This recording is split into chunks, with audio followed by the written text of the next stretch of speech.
What's up, Archons? I'm Flightless Pheasant. I am at KFC. My first day of Vault Tour just wrapped up, and it was a super long day. So I'm going to try to do this as quick as I can because I am tired and ready to go to bed. So it was the LCQ today, the last chance qualifier. We played Prophetic Visions. I opened my pods, and they were terrible. No shadows anywhere in there. One Logos pod, and it wasn't incredible. Two Dis pods, both pretty good, but it was the best thing I had. The first round I played against Fire Spray. I was 2 keys to 3. He won. I lost. He had a really scary Shadows pod, 2 Manchegos, a Hoodwink, other stuff. It was real scary.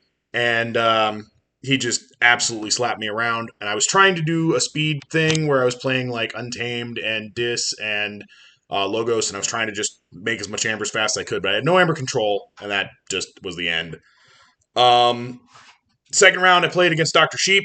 Dr. Sheep beat me 3 keys to 1, and he was running Tranks Creed and Cosmic Recompense. And I had retooled my whole deck, and it didn't matter. I had all the amber control I could find. Couldn't do it.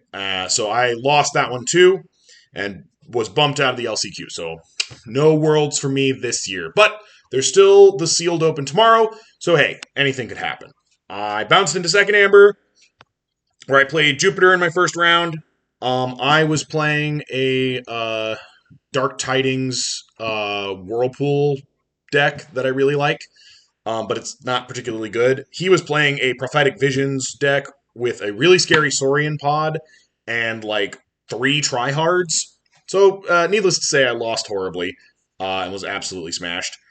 My second round of second amber, I played against Roseville, who is my nephew, and he was playing a deck that I let him borrow, and I did get to win that one, but that was my first win of the day, and it was my nephew's 4th loss of the day, and it did not feel perfectly great. So I'm very sorry about that, but he was a great sport about it. My third round of second amber was against my mom. It's a pseudonym, and she was playing her sealed LCQ deck because she didn't have anything else with her. And she smashed the Archon deck that I'm planning on playing on Saturday. So I was like, well, that's not great. And then I went to the 4th round of Second Amber, which was the last round of Second Amber, and I played against Ned Mike, and he was playing a Prowler token deck that had some pretty scary stuff in it that I'm not remembering right now. I'm sorry, my head hurts. It's been a long day. I'm getting through it. I'm getting through it, but and that was all the stuff before we got to the announcements for the keynote. They did a review of the year, and they looked at stuff's coming in the future. We've got Draconian Measures and Shattered Realities. But the big news is, of course, the results of the Certain Darkness event. I did take some photos of that. When I do my full event recap in like a week or two, I'll have all those photos included. But just for those of you who are watching and are interested, 2 houses are being removed from the game, and they are Logos and Sanctum. And based on what I saw, I think Logos was scripted to be removed no matter what happened, which is kind of interesting. But maybe not. I don't know. That just from the way it was presented, it kind of looked like maybe Logos was going to get purged no matter what happened. So that was really the big news.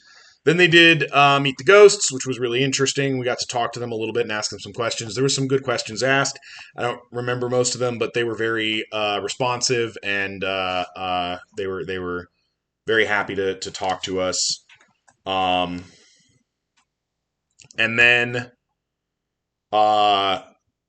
after that was the kickoff for the community event, the community card event, which was really cool. We got to get all those together. DeadSync was very excited to see how happy everybody was to do that.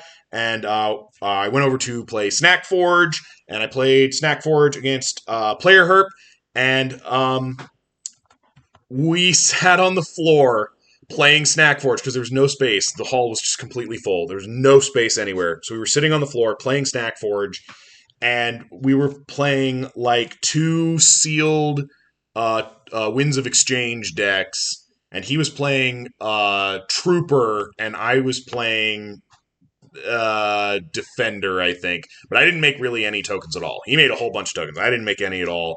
What I did is I played heavy subsidies, and I made us eat a ton of snacks, which I thought was pretty funny.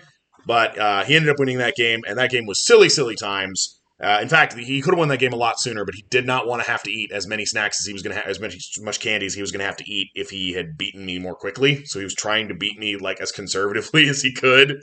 I did not make that easy. And then I went back to my room and I played my first community game with my travel companion Odinsona, and I won relatively handily. I hit some really good community cards that gave me some really good benefit, and he hit some ones that didn't really do much of anything, or at least one or two that actually kind of worked against him. But we were both playing sealed decks that we had gone into blind. We didn't even look at the ID cards, so we were playing completely blind. And that I just wrapped that up. So I got my first round of community done. I gotta report that tomorrow, and tomorrow is the sealed open, which I'm really, really looking forward to. That's going to be more prophetic visions. So, yeah, lots of good stuff going on. If I forgot to mention something that I did with you today, I am so sorry. I'm doing my best to try to keep up to date on all of this stuff, but there's a lot of it. It's late, and I want to go to bed. So, that's all I have for you today. So, until next time, later, Archons.